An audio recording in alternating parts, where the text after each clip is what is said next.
Assalamualaikum students, welcome to the class.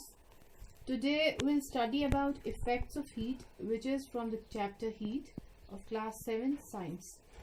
So let's start. So heat होता क्या है, जैसे मैंने आपको पहले भी बोला अपने previous classes में, it's actually a form of energy. अगर मैंने किसी बॉडी को हीट दी तो उसका टेम्परेचर बढ़ जाएगा, और अगर किसी बॉडी से हीट वापस ले ली तो उसका टेम्परेचर डिक्रीज या कम हो जाएगा. जैसे कि आप इस इमेज में देख सकते हैं, इस फिगर में, कि इसमें जो बीच वाला है that is a normal body. So as we can assume, अगर मैंने इसमें से हीट कम कर दी तो ये कूल हो जाएगा, जो कि आप देख सकते हैं कि लेफ्ट साइड पे इसमें जो टेम्परेचर है वो फॉल हो जाएगा. और अगर मैंने इस बॉडी को हीट प्रोवाइड की तो इसका टेम्परेचर क्या हो जाएगा, राइज, यानी कि बढ़ जाएगा, जैसा आप राइट साइड के इस फिगर में देख सकते हैं. सो आई होप ये जो हीट है इसको प्रोवाइड करने से टेम्परेचर बढ़ जाता है, ये बात आपको समझ में आ गई होगी. This means when you get heat और व्हेन यू हीट समथिंग और supply it with heat, its temperature rises, and when you cool something its temperature falls. So heat causes expansion.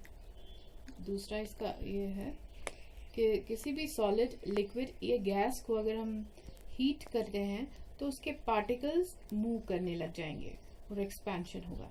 हाँ, एक्सपेंशन सबसे ज्यादा गैसेस में होगा और सबसे कम solids में होगा.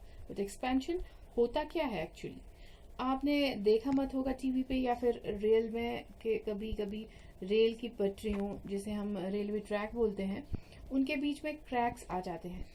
और ये भी मत देखा होगा कि वहाँ कई लोग काम कर रहे होते हैं, कुछ लोग वहाँ पे आग से काम कर रहे होते हैं, तो वो एक्चुअली हीट प्रोवाइड कर रहे होते हैं, जिससे कि मेटल क्या करेगा, एक्सपैंड करेगा. जैसा कि आप इस फिगर में देख सकते हैं, रेलवे ट्रैक मैंने दिखाया हुआ है, तो इसमें क्रैक्स हुए हैं. तो जब ये मेटल एक्सपैंड करेगा और क्या होगा, वो क्रैक्स हैं वो फिल हो जाएंगे. सो ये एक्सपेंशन, जो एक्सपेंशन इन सॉलिड्स का एग्जांपल है एक्चुअली ये रेलवे ट्रैक्स का फिल होना. सो आई होप ये आपको समझ में आ गया होगा कि कैसे मेटल जो है ऑन हीटिंग, जब वो वहाँ पे काम करने वाले लोग उस मेटल को एक्चुअली हीट प्रोवाइड करते हैं तो वो मेटल एक्सपैंड करता है, जिससे की वजह से वो जो रेलवे ट्रैक्स होते हैं वो फिल हो जाते हैं. सो अब हम एक एक्टिविटी पे आएंगे जिसमें कि हम पढ़ेंगे अबाउट एक्सपेंशन इन सॉलिड्स. तो हम देखते हैं. तो मैंने क्या किया, मैंने एक क्लैंप लिया हुआ है, यहाँ पे मैंने एक मेटल रॉड इस क्लैंप से अटैच कर दी. अब यहाँ पे एक बर्निंग कैंडल जो है वो कनेक्ट किया है. उसके पहले मैंने क्लैंप पे 2-3 पिन्स अटैच करी थी.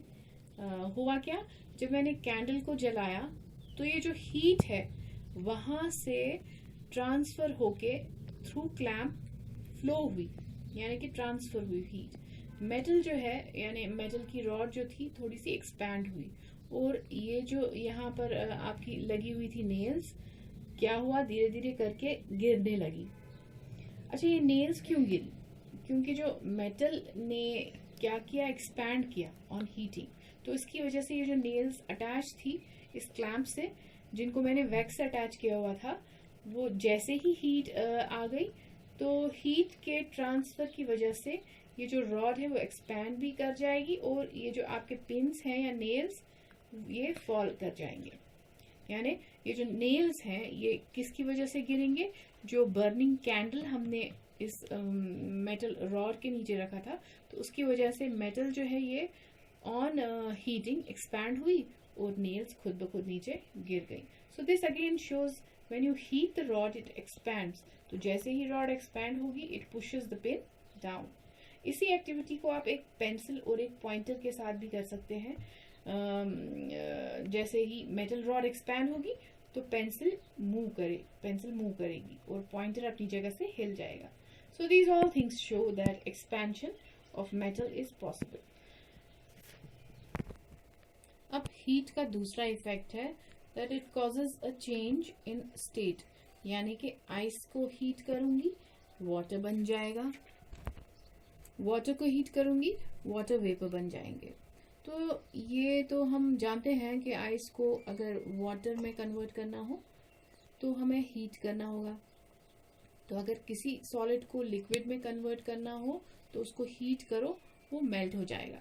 लिक्विड को वेपर में कन्वर्ट करना होगा तो फर्दर हीट करो, it will change into vapour. But अगर आप इस वेपर में से एनर्जी छीन लेते हो, इसको कूल कर देते हो, इसका टेम्परेचर लो कर देते हो, कम कर देते हो, तो ये फिर से किस में कन्वर्ट हो जाएगी? वाटर में। सिमिलरली वाटर से अगर आइस में आना है, क्या करेंगे? कूल कर दो, सही।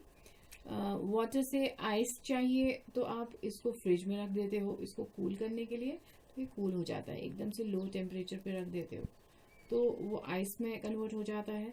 So this is the effect of heat. So I hope ये चारों चीजें जो मैंने आपको सिंपली इस डायग्राम के थ्रू बता दी, this process and it's reverse process. अच्छा, तो I hope it's all clear to you. So hopefully inshallah in our next class we'll be studying about conduction, convection and radiation. Till then, thank you.